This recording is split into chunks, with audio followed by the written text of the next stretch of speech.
First up today, we have Grave Mass with This Is The Way, the debut album from this influential lineup featuring past and present members of Zimmer's Hole, Revocation, Tenet, and Just Cause, is as heavy and as brutal as you would imagine it to be. The riffs hit in such an impactful way, blending the blackened death metal, thrash, and of course the subtle nods to Zimmer's Hole and Strappy On Lad all over the place. The production on this one packs a punch but still feels human, which is needed in songwriting like this to make sure that it feels all the more sinister in all the right ways. Grave Mass is the kind of band that you spin and forget your troubles, as it sucks you in for all 10 tracks and almost 30 minutes in length. Then you will instantly start it back over because it is just that good. We need something like that now more than ever.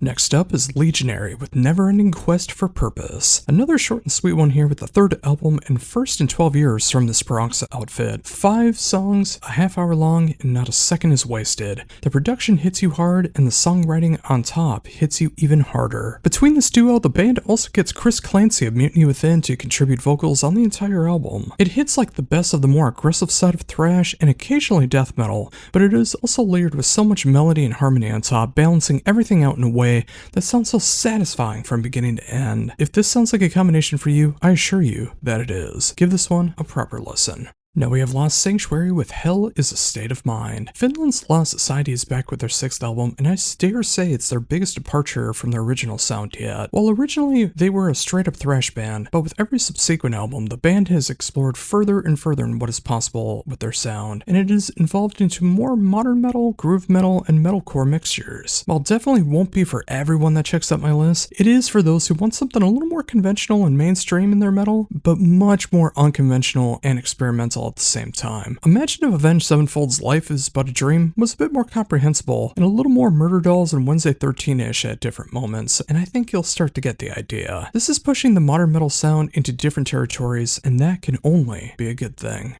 Next up is Mega Colossus with Watch Out. Just a little over 2 years since their last album, this North Carolina band is back with their 5th album and is arguably their best, combining what has always worked best with the band in their sound and still pushing the boundaries just enough. And of course their lyrical references make this an album that is simply fun for all 7 tracks and 44 minutes in length. This is also one of the more expanded albums in the back catalog, not in the number of songs but in song lengths, with some of them being the longest in the band's history. Letting the songs tell their story to the best of their ability, but it's not overly drawn out. Mix all of that with a production that matches both the modern and vintage techniques perfectly, and this is exactly what revival metal sounds should call for time and time again. There's an argument that this is the best album of the style in 2026, and I'm eager to see if any band can top it for the rest of the year. Now we have Nefastus with Shadows at the Light of Dawn. The sophomore album and first in 12 years from this Italian band is a welcome change in sound for 2026, combining Melodeath, symphonic metal, thrash metal, and straight up death metal into a very catchy and groove-laden mix is not an easy thing to do and not make it sound like a hodgepodge of sound, but the band makes their vision quite striking and sophisticated. The production is more on the raw side, but nothing distracting, and the songwriting is a real feast of an album, hearing all the changes and how they interconnect. If you want a band that can channel Children of Bodom, Winter Sun, and Flesh God Apocalypse, see what Nefastus can offer for you.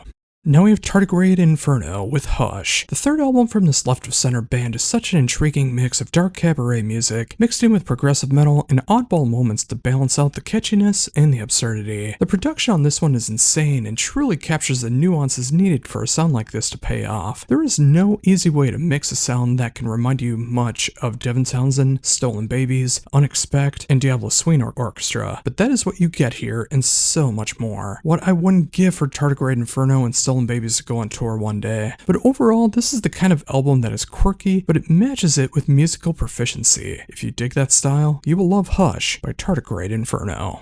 Next up is Temple of Void with The Crawl. The 5th album from Detroit's heaviest death doom band is another sign that the band continues to refine and improve with every release. So many people discovered the band from their 2022 release Summoning the Slayer, but the band has taken that sound and mixed it in more with what feels right in 2026 with The Crawl. This is a punishing album from start to finish, never truly letting up, though it does give you the occasional moment to breathe before crushing you all over again. Of course, you need a production style to match the songwriting to make these songs truly work work, and that's what's done here flawlessly. While I know Death Doom isn't everyone's bag due to the slow tempos, Tempo Avoid does mess with the tempos quite a bit on this one, and it doesn't just feel like one giant dirge. It's 7 distinct songs, almost 42 minutes in length, and it gets only more rewarding the more you listen to it. If you enjoy anything from Hooded Menace, Nightmare, to Woe, to Evoken, Temple Avoid has something for you.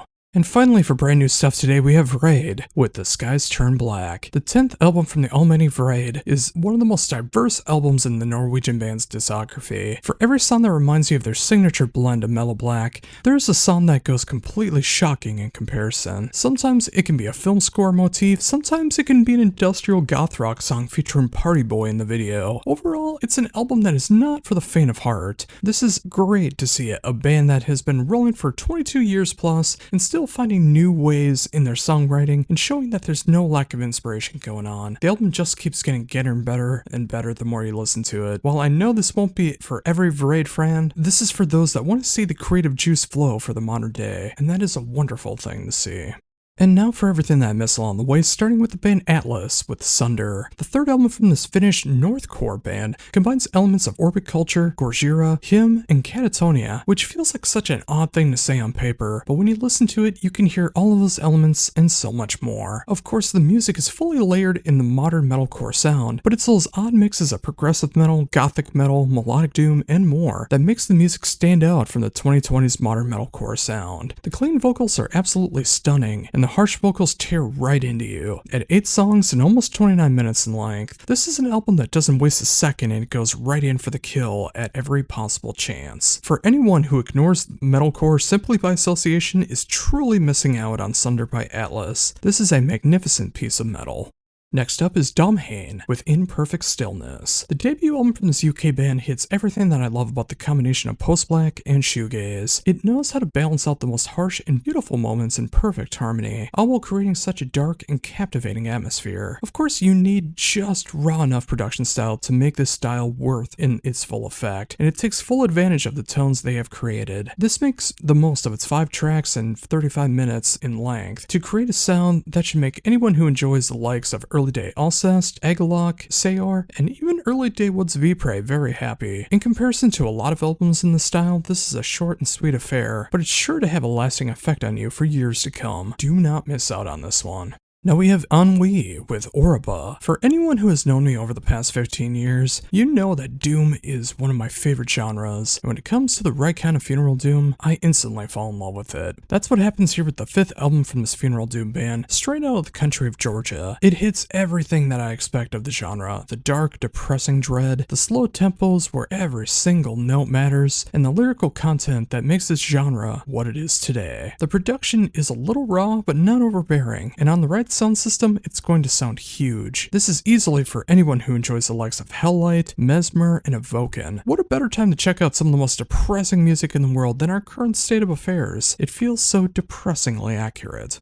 Next up is Ethereal Treason with All Is Vanity, the 3rd album in 2 years from this unidentified band simply listed as sole member Animus. This is a band that feels like it's going off of bands such as Dayseeker and that dreaded Sleep Token at times, but there is enough of a difference. The music stays dark the entire time and knows when to transform from more alternative moments to poppier moments to crushing riffs. This is an album that, despite the subject matter, I can put on and relax and still get that heaviness factor thrown in for good measure. While I could proceed with caution on this one, if you're very much up in arms with the current mainstream heavy trends, for everyone else, this is more than worth your time, as it explores so much of what is possible with this style, and it gives you what you want on the heavy side. That's all I need to be happy. What about you? Now we have a band name and an album title that I know I'm going to get wrong. I'm going to try my best, but I apologize. Evig Not with Vakentimon. The 4th album and first in a decade from this Norwegian band is hitting that gothic death doom itch that I always need scratched. It's everything that I love about the genre and gives additional gut punches for good measure. Mixing the male growls and the female cleans is always a winning formula for me, and this is no exception. And when you mix into that sound that hits so much of what I love about bands like Draconian, Trail of Tears, Years and Early Day Serenia, it just makes the dark soul that I have so happy. Also, the production on this one is top notch, which is not always common in this style. Overall, Gothic death doom is one of those genres you either love or hate, or you think is okay. But I've always been in love with it, and this is a shining example in the darkness as it is to the power, intensity, and emotional strength that it takes to make music like this. Spectacular work. Now we have Gledenfold with Soulbound. The fourth album from one of the very best bands in the Melodeath / power metal genre is back after 4 agonizing years to create what could be heralded as their best work to date. This meshes the heaviness and the extremes with the power metal melodies and harmonies perfectly. Neither side feels like it is fighting for presence, with excellent production and every single riff feeling like it matters and has purpose. This is the kind of album that I put on and remember why I love both genres so much and appreciate when a band like this can pull both off and it never sounds forced. While I completely understand if you only like one style or you really hate one of them, it probably won't be for you. This is for those that can appreciate what is displayed on both sides, and it only gets better as time rolls on. If you enjoy the likes of Winter Sun, Camelot, Children of Bodom, and Brimir, you need Gledenfold. Next up is Good Tiger with The Most Negative Day of the Year. The fourth album from this international band featuring past and present members of Tesseract, The Safety Fire, and The Faceless, though the drums on this album was performed by Matt Halpern of Periphery before Alex Rudinger joined the band. This is a tour de force of what progressive and alternative metal is all about. Despite the band's many backgrounds, there's no screams, growls, or anything extreme on this album. This is all about the music at hand, making it as melodic and catchy as possible within the prog aspect, and still having some left of center moments that will surely make your head turn. The production on this one is insane, along with the musicality on display. The music itself can go from ethereal to beautiful to downright heavy when called for, and it never feels like it's repeating itself. If you enjoy the likes of Sky Harbor, Circus Survive, and The Safety Fire, Good Tiger has put out one of the best albums of that progressive and alternative metal sound in 2026. Now we have Rosario with Northern Crusaders. The sophomore album from this Norwegian band is a tried and true take on the heavy metal / power metal variety, while using the power metal aspect as more of a flavoring. This is a pure heavy metal album through and through, hitting so much of what you expect from that classic sound, but updated just enough for effect. The production has this modern vintage feel to it. The drums in particular remind me so much of 80s Def Leppard, and the songwriting should be right at home for anyone who enjoys contemporary takes, like from bands such as Temple Balls, Black Swan, and Stargazer, all of whom I've reviewed in recent times. The classic sound of heavy metal is alive and well. Check out Rosario and see for yourself. And finally today, we have Spegloss with Endarkenment, Being, and Death. The debut album from the Swedish powerhouse hits a style that is meant for anyone who enjoys the left-of-center elements of bands like Tribulation, Chapel of Disease, and Floating. While it is a death metal album through and through, the elements of black metal, heavy metal, and other left-of-center moments are what make this album stand out amongst the rest. I love when a band can play what they want to play and they don't feel like they have to be pigeonholed into a box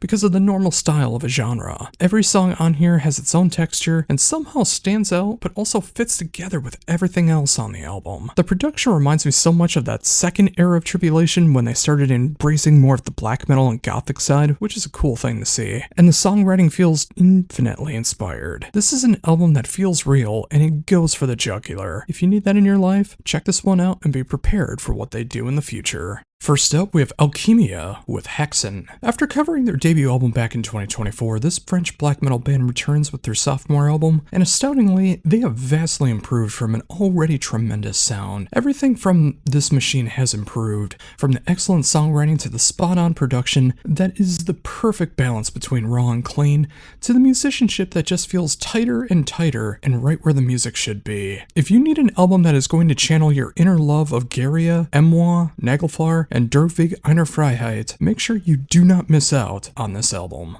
Next up is Deadvoid Inc with Chapters. The debut album from this Finnish Melodeath band channels everything that you love about early 90s through mid-2000s sound of the Melodeath's variety. You can hear the godfathers of the sound with At the Gates, In Flames, Dark Tranquility, etc., but you'll also hear moments of more classical elements of like Children of Bodom, or just the pure melody that you hear on a lot of Amorphous albums, even closer to metalcore elements like Heaven Shall Burn. The production feels like pure 2002 in the best best of ways, and the songwriting is endlessly catchy between all 8 songs on display.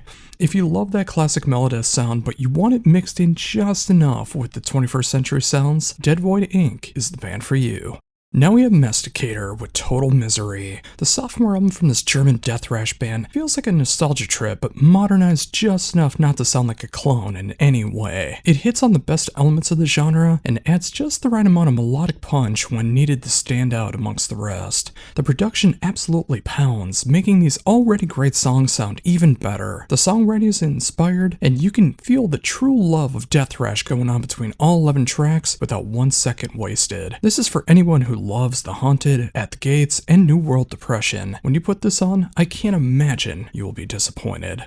Here we have Monosphere with Amnesia. 3 albums into this German band's career, and the press release was not lying. This is easily the band's most ambitious album to date, and one of the most ambitious albums I've heard in progressive post-metal in a very long time. Combining the crushing riffs of post-metal in the vein of Cult of Luna and The Ocean, with the progressive tendencies of The Contortionist, and especially a band like Between the Buried and Me, and you have an album that can turn on a dime and hold your attention with every twist and turn. The production on this one is stellar and lets everyone shine through the songwriting, breathing fresh air into the genres represented, but still gives you a familiar feeling. This is a mind-blowing release that goes into the most heartfelt and devastating emotions one can feel. This is a must-listen for any progressive post-metal or progressive post-metal fan.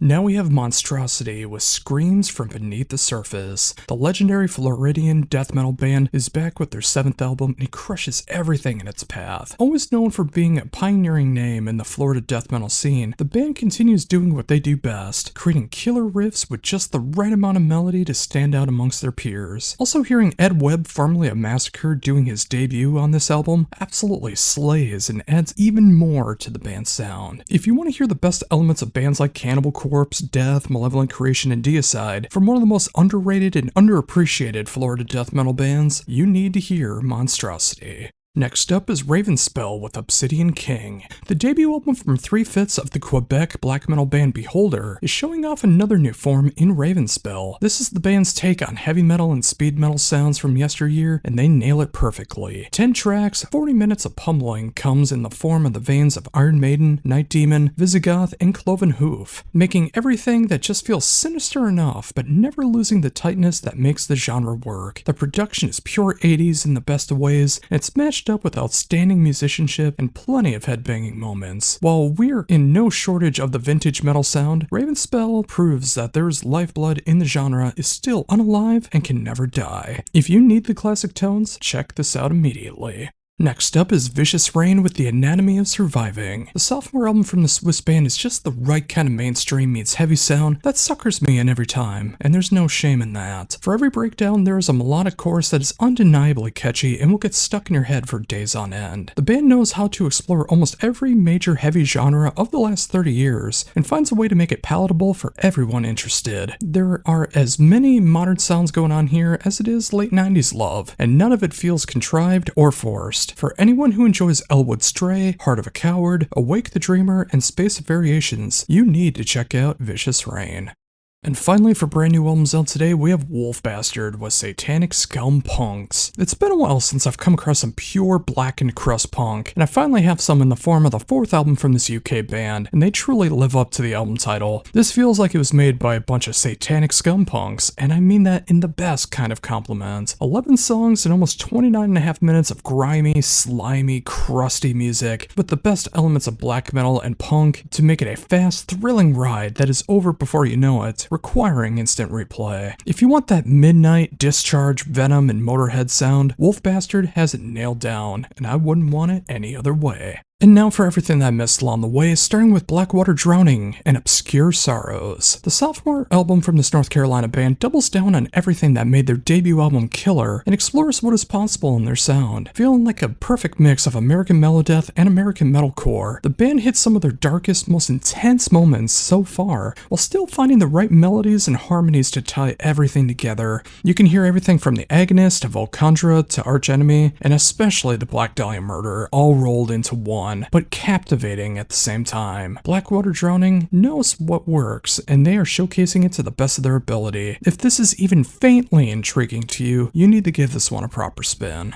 Next up is Distorted Reflection with Doom Zone. The sophomore album from this Greek epic doom metal band more than lives up to the album title, as it feels like you were put dead center into the doom zone. While the production is more on the raw side, the songwriting, musicianship, and the pure atmosphere makes this a doom metal album that should not be missed. It hits everything that you would want from bands like Manila Road, Crypt Sermon, Beholder, and Sorcerer, and still finds a way to make it uniquely their own. This is an 11-track, almost 39-minute exploration of the heaviest, most captivating aspects of epic doom metal, and it only gets better with every listen. If you need that classic sound, give Distorted Reflection your proper attention.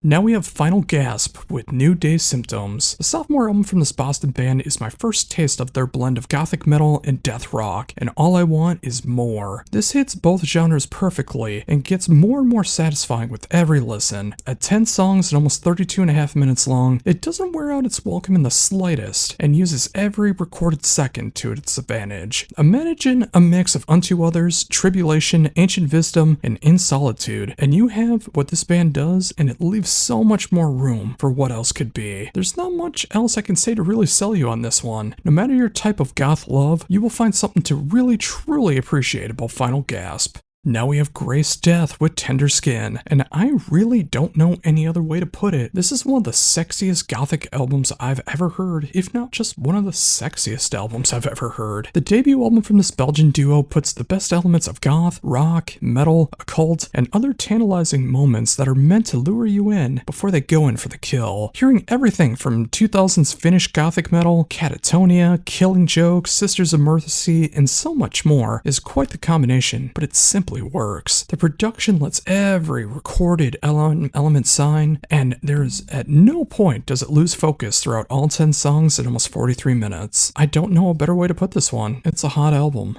Next up is Godovir with Artificial Dream. The debut album from Igor Kondovic, I apologize if I got that wrong, is quite the prog metal experience, hitting so much of what I love about bands like Riverside, Opeth, Gojira, and Amorphous, while having a huge influence from Devin Townsend, which you can absolutely hear in Vladimir Lilek's vocal delivery. It just makes anyone who grew up on 2000s through 2010s progressive metal nod their head they're in agreement. Between the excellent musicianship and songwriting, the production is right where it should be, and no matter how heavy, how melodic, how experimental things go, it's always done in a way that's palatable and makes you want to listen time and time again. Do not let this one slip by if you're a 21st century prog metal fan. This has everything that you could want, and so much more. Next up is Machine Supremacy with their self-titled album, and yes, that is pronounced Machine. A breath of fresh air that I didn't know I needed comes in the form of the 10th album from this Swedish band. It's my first foray into the band, and that is quite surprising considering their debut album came back in 2004, but I digress. This is a mix of the catchiest alternative metal, power metal-esque moments, and the occasional video game chiptune Nintendo core elements that make you feel like you're living in this 80s future retro soundtrack at an arcade. While sounding like such an oddball mix on paper, the execution couldn't be more authentic, and it just puts a smile on my face every time that I check it out. If you are of a certain time period and you love arcade culture, this will put a smile on your face from beginning to end. If you dig bands like Syra, Soilwork, Sonata Arctica, and In Flames, this is a band that is more than worthy of your attention. Next up is a band name and album title that I deeply apologize for getting wrong, Misery Luminis with Sedera, one of the most intense atmospheric black metal albums I've come across this year, and that's going to be a really hard one to top. Imagine the atmospheric black metal sound, but with a modern production rather than being as raw as possible, and that's what you get here. It hits the nail on the head for the genre, but they leave so much room for experimentation and genre bending that no matter your love of black metal subgenres, there is something here for you. Hitting everything from Alcest to Garia to Heart Curie for the Sky to the black metal side of Diha. This is a band that will mesmerize you from their proficiency and win you over with their songwriting and musicianship. Seriously, if most atmospheric black metal is too raw for your taste, you need to give this one your proper listen, as I think this one will win you over for the entire genre. It's just that good.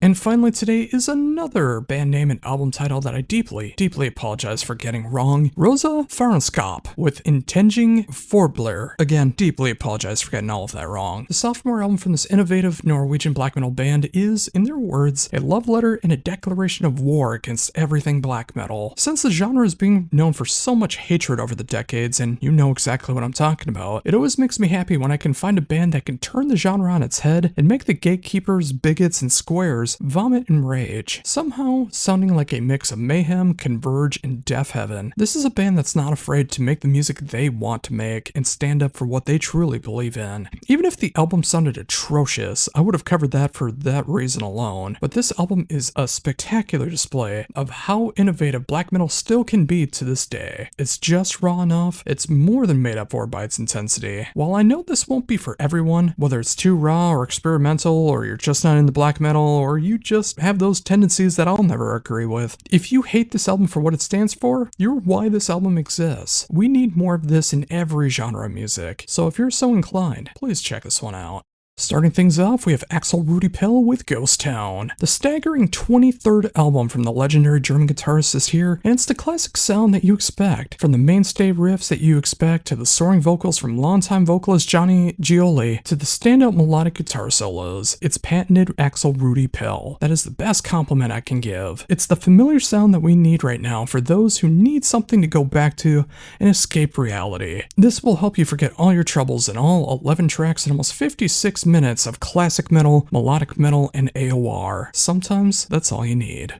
Next up is Evermore with Mournbraid. The third album from the Swedish power metal band is easily the band's best so far, and that is truly saying something. This is everything that made 90s power metal so special, done with enough authenticity to make it their own. You'll hear moments of bands like Edguy and Stradivarius, but also newer bands like Krillone and Twins Crew that showcase both the past and the present in power metal, and they give it their all. The production is off the charts in quality, and the songwriting already feels legendary, and it just came out today. This is the pure, unadulterated power metal, and I simply can't sell it better than that.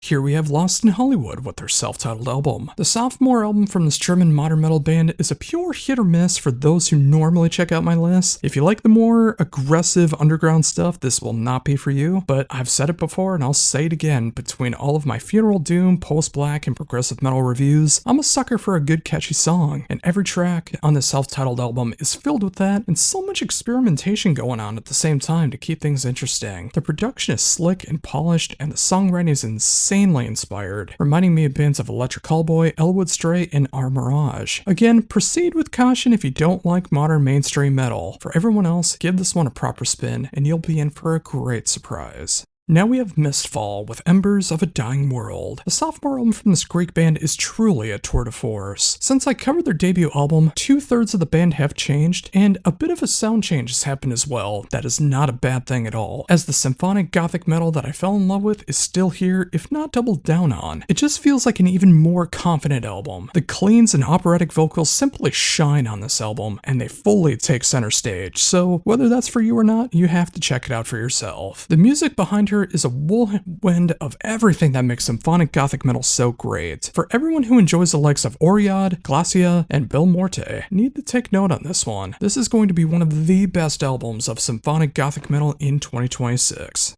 And finally, for brand new albums out today, we have Stainless with Lady of Lust and Steel. Easily one of the most fun speed metal and heavy hard rock albums that you're going to hear in 2026. The debut album from this Portland band creates a sound that makes speed metal, heavy metal, and hard rock work so together in that 70s and 80s sound, but it's filled with so much more lust and sin. The production feels like it was recorded back in 1982, and the musicianship on hand gives it that authentic feeling. This is a pure sex and rock and roll album that covers everything from Judas Priest to Whitesnake to Exciter to Sumerlands, and it's everything that you would want it to be in that sound. 8 tracks of pure, sinful rock and metal. Who wouldn't want that? And now for everything that I missed, starting with Black Ruse with Death, the fourth album in a concept by Masario Dortes, my apologies if I got that wrong, is an excellent display of making dark music in a dark time. This album truly feels like its album title, Death, because this is the final album of this concept. In such a time of uncertainty, this feels like an excellent soundtrack to the world around us, done in a very Paradise Lost host style, but done differently enough not to feel like a clone. The production is perfect for the style and the songwriting. It's a gut punch after gut punch, and despite feeling like the end of this 4-album concept, I really hope this isn't the end of the project, as I would love to see where else this project can go, tackling the terms of themes and styles and what else can be done. But if it is the end, what an incredible way to end the journey. If you need your fix of heavy, depressing, gothic doom rock, check this one out. Next up is the Duskfall with Everlasting Shadows. The 6th album in 24 years from the Swedish Melodeath band is everything that makes the Swedish Melodeath sound legendary. Everything shines through the darkness here, and it makes for some of the best vintage but inspired Melodeath going on today. The production feels like 1996 done in a way of 2026, but it makes it feel timeless. This is easily for anyone who enjoys the likes of At the Gates, Night Rage, Darkane, and obviously Gates of Ishtar. I mean, look at the lineup. Sometimes you need to hear one of the most underrated Melodeath bands to come back in a huge way to remind yourself why you love the genre so much. That is exactly what's done here, and I can't recommend it enough. Now we have Huron with From the Temple to the Grave. Coming out all the way back in January, you wouldn't believe how many albums I got right now in my back catalog that I still want to try to cover. It's well over 100 at this point. The debut album from this German band is a truly dark take on the black metal genre, and it makes for some of the most eerie and sinister sounds in mellow black that you will hear this year. Even with how cold and evil the music sounds, there's just the right amount of melody going on here that either makes the music more triumphant or creepy depending on your taste. The production is a bit raw, at least in the mix, but it adds so much chaos to what's on display, and it leaves you with very little downtime before getting pummeled into the grave once again. If you enjoy the likes of Nulling Roots, Starrer, and Prison of Mirrors, Huron is making the mellow black for you. Up next is Oathbound with Colors in Grey. The debut album from the Seattle band hits progressive metalcore in a much different light. With this style, you would expect more of the djenty sound, and that simply isn't the case here. This feels like a true mix of second wave metalcore and progressive metal. I haven't heard done like this since Mutiny Within, but with a much more mainstream side. It's odd to hear moments that remind me of so much of like middle era Soilwork or Symphony X, in a sound that is layered with bands like I Prevail, Bless the Fall, and Fit for a King. But that's what's going on here, and I'm all for it. I can also sense how many people who normally check out my list will probably avoid this one, but I will say if you have an open mind, you will find something to love here. Musically, I can't say enough about how much I dig this one, and I think that alone could win you over, given the chance. Give it a proper shot. And finally today we have Us in the Void with The Fallen Empire. The debut album from this Finnish band is one of the most shocking Melodeath albums I've heard in quite some time. It hits this blend of Melodeath, progressive death metal, and cosmic death metal that you simply don't hear from a lot of bands, and it cascades over you song after song. With a production that hits the spots and the songwriting that stretches and snaps back like a rubber band, it's a shot in the arm that the Melodeath genre needs every once in a while. It's an out-of-this-world experience for those who are looking for a mix of Omnium Gatherum, Bellcore, Edge of Sanity, and In Mourning. Simply put, do not miss out on this one. It is more than worthy of your time.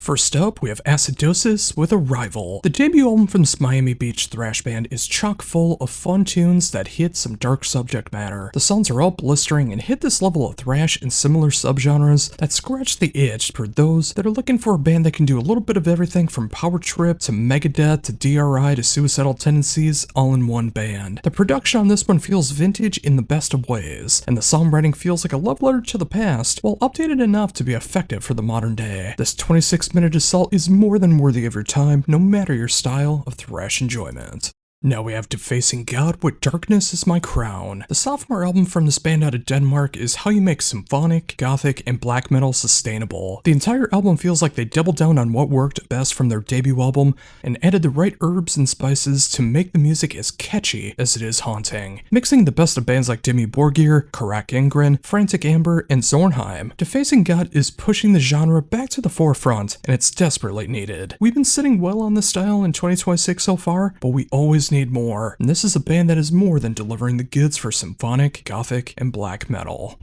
Next up is Divine Chaos with Hate Reactor. 3 albums into this UK thrash band's career, and they are easily at their best so far, capturing a great mix of thrash, melodeath, and super catchy choruses to give you a little bit of something for everyone, but never feels pandering. The production feels modern but authentic, and it's clearly real, with songwriting that is the exact same way. If you want a mix of Exodus, The Crown, and Acidosis, Divine Chaos will be a band you need in your life. Next up is Godsticks with Void. The 7th album from this UK prog band hits the perfect balance of progressive rock and metal.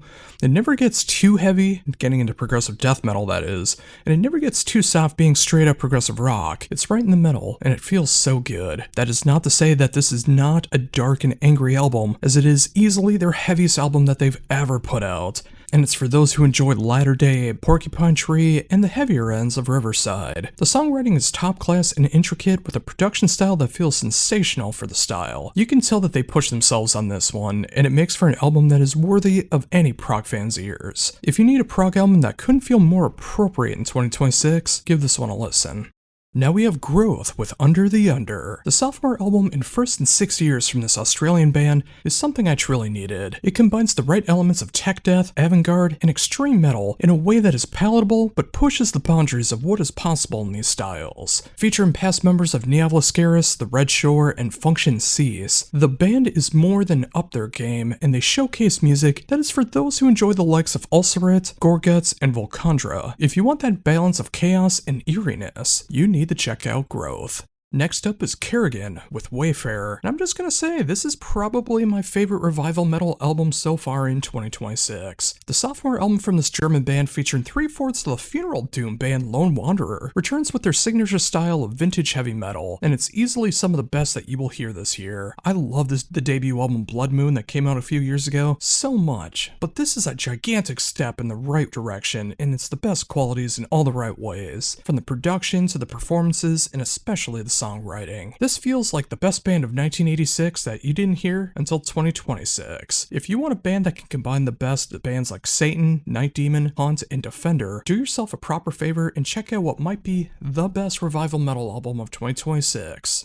Now we have Power Paladin with Beyond the Reach of Enchantment, and I'm just gonna say it, this was my most awaited album of the year, and this is probably gonna be my favorite power metal album of the year. This Atlantic power metal band came out with one of my favorite power metal albums of all time with The Magic of Windfire Steel, and I think that they've actually did the right move and made it a more power metal album that is more mature, fewer references, and more refined. It was the right choice. While the music maintains the passion, fun, and everything that makes the genre work, it just takes things more seriously, and it's done with more earnest, and it makes for what will be likely my favorite power metal album 2026, and arguably one of my favorite power metal albums of all time. The production is killer, the songwriting is as majestic as it is smile-inducing, and it just captures that pure joy of what power metal brings to the table. This is my kind of power metal, and you need to experience it for yourself. Up next is Rivers Ablaze with In External Dread. The 5th album in 6 years from this Hungarian band is my first foray into the band, and I'm absolutely loving what I'm hearing.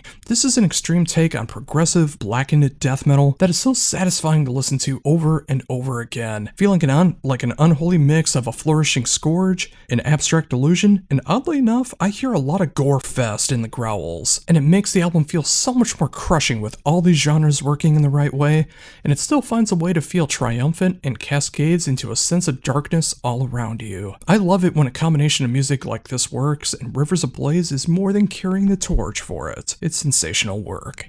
Now we have Samurai Pizza Cats with Press Start. My 3-word review of Electric Cowboys Techno was as follows: big, dumb, fun. If I have to keep it as short as that, Press Start by Samurai Pizza Cats is as follows: bigger, dumber, fun. 11 songs of anime, video game, and pizza-inspired alternative metalcore that is just meant to put a smile on your face and enjoy what you're hearing. Obviously, this won't be for everyone who checks out my reviews, but if you want to escape reality for a while and fall into a world that is as silly as it is proficient, Samurai Pizza Cats has provided you with that with Press Start. Now we have Siege Perilous with Become the Dragon. The debut album from this Colorado band is another fine example of just taking what makes power metal and epic heavy metal work and putting your own spin to it all. Of course, the band isn't fully reinventing the wheel here, but in a genre like this, that's not the point. It's to make the most solid music possible while hitting the moments that you would expect. You combine that with the excellent production and two awesome guest spots from Fabio Leone and Kristen Starkey to give this just a little more cred, and you have an album that is for anyone who enjoys the likes of Blind Guardian, Rhapsody, Krillon, and Evermore. Excellent, excellent music.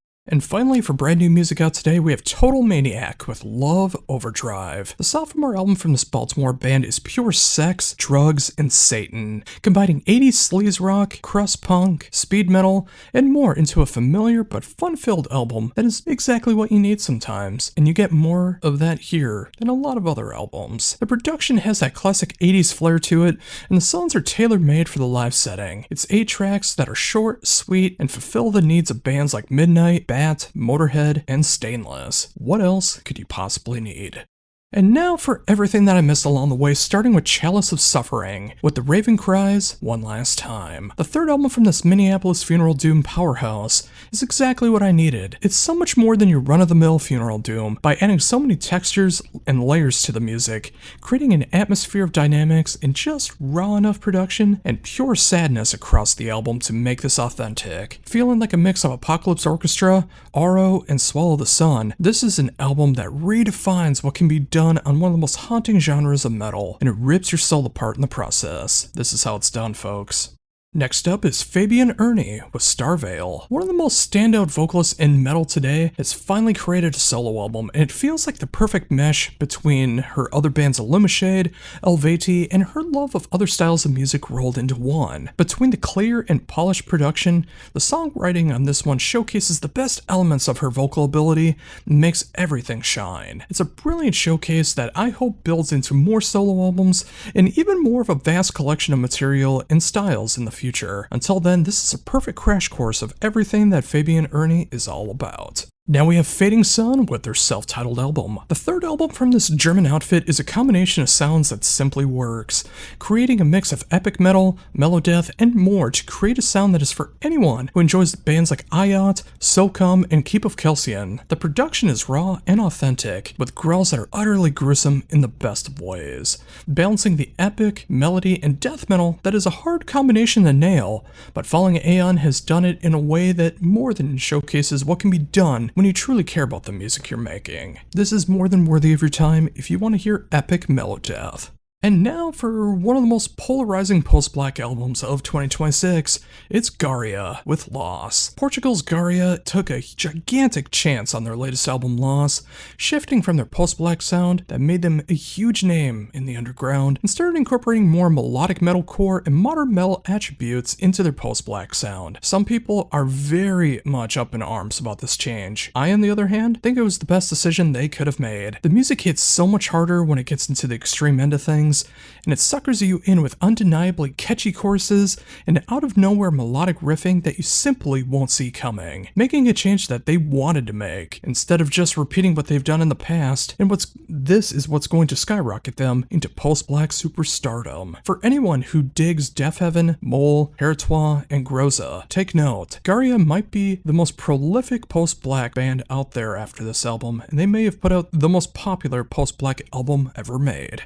Next up is Hanging Garden with Isle of Bliss. The 9th album from this long-running Finnish band continues to push what is possible in the gothic death doom sound, and it may end up being one of my favorite albums from the band. Not only does it cover the core sound that has always been a part of the band, but they continue striving for more dynamics, tempo changes, left-of-center changes, and simply making the best music possible. Matched up with a stunning production style, this is how innovation should feel. If you enjoy the likes of Counting Hours, October Tide, Paradise Lost, and Swallow the Sun, you need Hanging Garden in your life. Now we have the horror with Fallout. This came out back in the end of January, so it took me a while to get to this one, but I'm so glad that I did. The sophomore album from this English band is a winning combination of the catchiest elements of 2020's rock and metal, but done with absolute sincerity that you simply can't fake. From the emotional riffs, the pained vocals, and the outstanding guitar solos that appear at just the right times, this is a band that hits both the most commercial sound, but heavy enough to be on any metalcore show at the same time. This is for those who enjoy the likes of As Everything Unfolds, Lost in Hollywood, and As December Falls, who makes an appearance on this album. I can't imagine that if you are looking for the sound, you would be disappointed in this one. Now we have Inner Vitriol with Semper Taci, which I think is how you pronounce it. The sophomore album and first in 14 years from this Italian progressive metal band is more than worth the wait. It captures everything that I remember hearing all the way back in 2012, their debut album, but updated for the 2020s, but never loses its edge. They even got Jeff Tate to show off his vocals on the album, which is pretty cool to see. Mixed in with an early 2000s production style, imagine hearing a melding of Pain of Salvation, Selwyn, Evergrey, and In Virtue, and you have a stellar display of progressive metal. Give this one a proper listen. Now we have Neurosis with An Undying Love for a Burning World. Through many trials and tribulations, Neurosis is still here after 41 years,